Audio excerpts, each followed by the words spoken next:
Good morning friends. आज हम discuss कर रहे हैं एक नया सर्कुलर जो 25 अप्रैल 2024 को सीबीडीटी ने इशू किया है। Circular number 17/2024 regarding tax date extension of due date of 10/8 भी वेरी इंपॉर्टेंट सर्कुलर है। मेजर रिलीफ मिला है ट्रस्ट को, एनजीओस को, जिन्होंने अपना रजिस्ट्रेशन जो है टाइम पे नहीं कराया था या फिर कराया था और जो है सेसिंग ऑफिसर ने रजिस्ट्रेशन जो है फाइनल रजिस्ट्रेशन जो है प्रोविजनल से फाइनल रजिस्ट्रेशन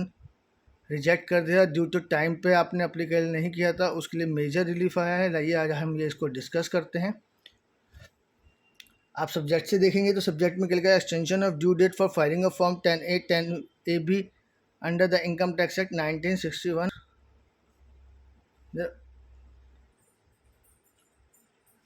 सर्कुलर का जिस हिसाब से जो लैंग्वेज है, on consideration of difficulties reported by tax payer and other stake holder in the electronic filing of form 10(a)(10)ab the CBDT the board in exercise of power 1 section 119 of the income tax act 119 section में CBDT को power दी गई है। वो हो रही है extend the due date of filing of form 10(a) to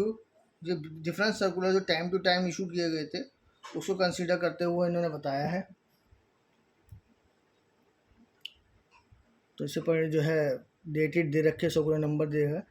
second point है representation has been received in the board with request to condone the delay in filing form 10(a)(10)ab as the same could not be filed in such cases within a last extended date, that is last date is 30 September 2023। Last date यही थी जो 30 सितंबर, उसके बाद हम जो नहीं consider कर सकते। तो रिप्रेजेंटेशन आई, उसको कंसिडर करते हुए बोर्ड ने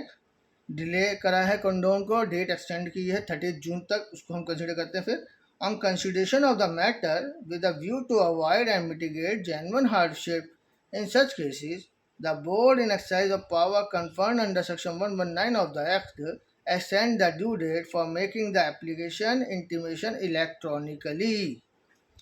in form 10(a) in the case of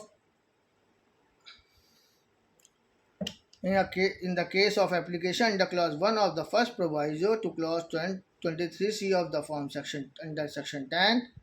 under subclause 1 of clause AC of subsection 1 of section 12A,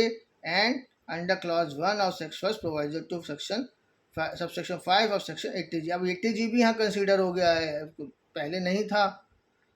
80G। और in case of intimation under fifth proviso to subsection 1 of section 35 of the act till 30 June 2024, जिनका final registration due था as on 1 अप्रैल 2021 पे, उनकी due date बढ़ा के उन्होंने 30 जून तक कर दिया है। इट मीन्स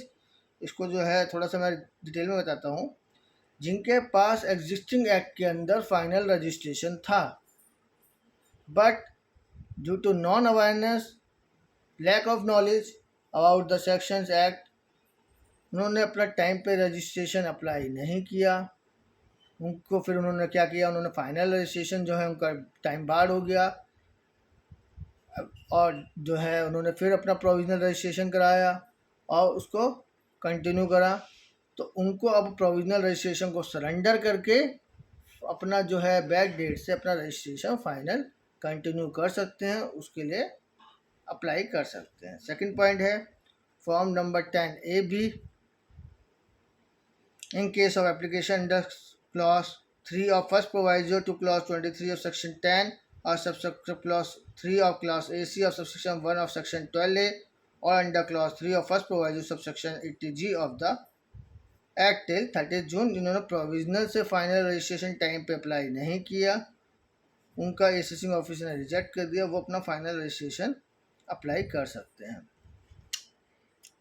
अब नेक्स्ट है, it may be noted that extension of due date as mention in para 2 shall also apply in case of all pending application under clause 3 of first proviso to section 20, clause 3C of section 10 and 12A, 1AC subclause 3 and third 80G5 subclause 3. Hence, in case where a trust institution has already made an application in Form 10(a)(b) under the said provision or of before issue of this circular, and where the principal or commissioner has not passed an order before the issue of this circular, the pending application under section 10AB may be treated as valid application. वो application जो assessing officer के पास, principal commissioner के पास लगी है, वो आपकी continue रहेगी. Second next point, in case of any trust application और trust institution of fund has already made an application under form number 10AB and where the PCIT reject the such order application or before issue of this circular solely on account of the fact the application was furnished after the due date on that application has been furnished under the wrong section code, it may furnish a flash application in 10AB within a extended time provided in para 32, that is 30 June 2024. इन्होंने कहा है कि अगर application आपकी reject हो गई, time आपका complete नहीं, टाइम पे आपने एप्लीकेशन नहीं की थी, और एक चीज़ और दे दी गई कि अगर आपने रॉन्ग सेक्शन में अप्लाई कर दिया था तो भी आपको रिलीफ दिया जाता है कि आप अपनी एप्लीकेशन दोबारा लगा सकते हैं. It is also clarified that in any existing trust, institution, fund or who has failed to file Form 10A for assessment year by stage within the due date as extended by CBDT Circular number 6/2023 dated 24 May 2023 and subsequently applied for provisional registration as a new trust. यही मैं बता रहा हूँ कि जिनका registration cancel हो गया था, वो हो गया था, उन्होंने फाइनल रजिस्ट्रेशन टाइम से अप्लाई नहीं किया था, उन्होंने प्रोविजनल रजिस्ट्रेशन अप्लाई किया as a new trust institution and fund and receive form 10AC,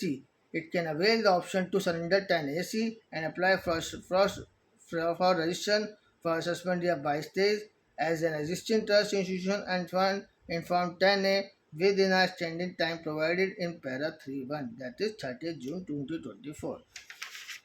ये सर्कुलर आ गया है, बाइंडिंग सर्कुलर है, बहुत इंपॉर्टेंट सर्कुलर है, मेजर रिलीफ है. तो आप इसको कंटिन्यू करके आप चेक करिए कि आपकी कौन सी ट्रस्ट थी जिसके अंदर आपने इस सर्कुलर को यूज़ करके बेनिफिट ले सकते हैं. यहीं पे हमारा सर्कुलर का एंड होता है. नमस्कार, थैंक यू.